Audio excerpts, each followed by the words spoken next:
Hai, salam sejahtera kepada doktor dan lain-lain. Saya Chin Yifang, nombor metrik C19A0007. Hari ini saya akan membuat pembentangan mengenai tugasan 1, 2 dan 3 bagi CWT 3103 metodologi penyelidikan. Tajuk adalah aplikasi pembangunan elemen reka bentuk pakaian dalam Cina kuno Tuto melalui reka bentuk moden.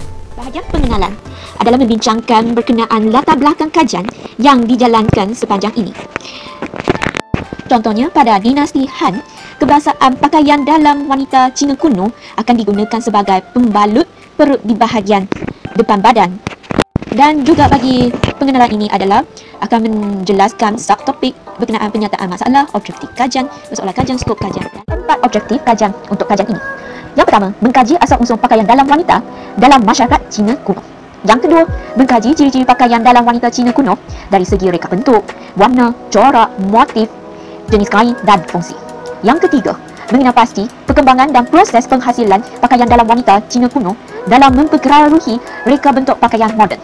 Yang keempat adalah terakhir, menganalisis keunikan dan nilai-nilai pakaian dalam wanita Cina kuno dalam reka bentuk pakaian moden, terutama pakaian dalam wanita. Skop kajian ini adalah tertumpu pada keunikan reka bentuk pakaian dalam wanita Cina kuno, iaitu Tuto, di mana skop kajian adalah mengeksploitasi pakaian dalam wanita moden dengan menyerapkan nilai-nilai rekaan pakaian dalam wanita Cina kuno Tuto dari segi motif, corak, teknik, warna, fungsi dan lain-lain.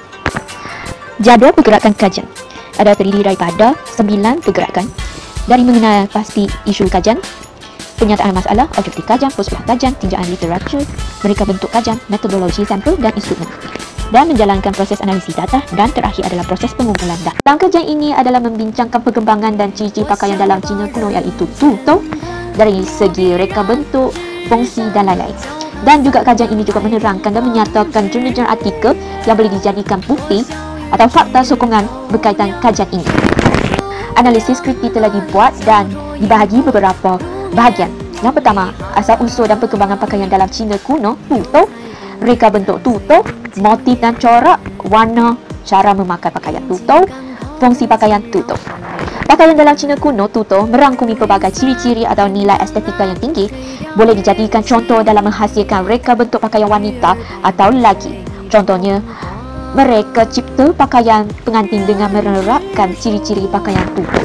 Kaedah penyelidikan, pengkaji telah menggunakan beberapa jenis kaedah yang termasuk adalah kaedah kualitatif dan kaedah kuantitatif. Reka bentuk kajian ada terdiri daripada persempelan dan pemilihan lokasi kaji. Persempelan adalah temu buah dan soal selidik. Pengkaji telah menyediakan soal selidik dalam bentuk Google Form kepada responden untuk mendapatkan data-data maklumat kajian ini. Pengkaji juga menggunakan kaedah temu buah, iaitu dijalankan sebagai alternatif tambahan untuk mendapatkan maklumat dan data yang lebih kukuh. Jenis temu buah akan digunakan pada waktu yang serentak apabila pengkaji mengemukakan soalan-soalan berkaitan dengan kajian ini. Temu buah berstruktur ialah pengkaji akan menggunakan soalan-soalan yang telah siap terlebih dahulu, manakala temu buah tidak berstruktur ialah pengkaji mengemukakan soalan mengenai kajian ini secara spontan. Pemerhatian, beberapa isu telah didapati, iaitu masalah pakaian tradisional yang semakin dilupakan. Proses pengumpulan data akan melalui aplikasi Google Form. Ini adalah format borang soal selidik yang digunakan dalam kajian ini.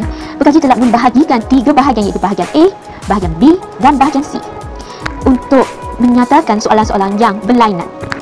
Soal selidik bahagian C adalah menggunakan skala Likert dalam 5 jenis pilihan, iaitu sangat tidak setuju, tidak pasti, setuju dan sangat setuju. Kerana analisis data dan prosedur analisis data, data akan dikumpul dan akan dianalisis mengikut beberapa bahagian.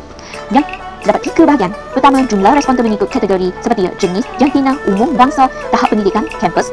Yang kedua adalah jumlah responden mengikut bahagian. Yang ketiga adalah peratusan responden mengikuti jenis jawapan yang dipilih. Panduan kaji selidik adalah mengikuti kesesuaian kajian, kesesuaian soalan. Manakala bagi kaedah penilaian adalah pengkaji akan menilai data-data berdasarkan kadar peratusan yang dipaparkan dalam bentuk chart pie atau grafik. Pengkaji juga menggunakan beberapa jenis kaedah seperti kaedah grafik, kaedah berangka, kaedah bernombor.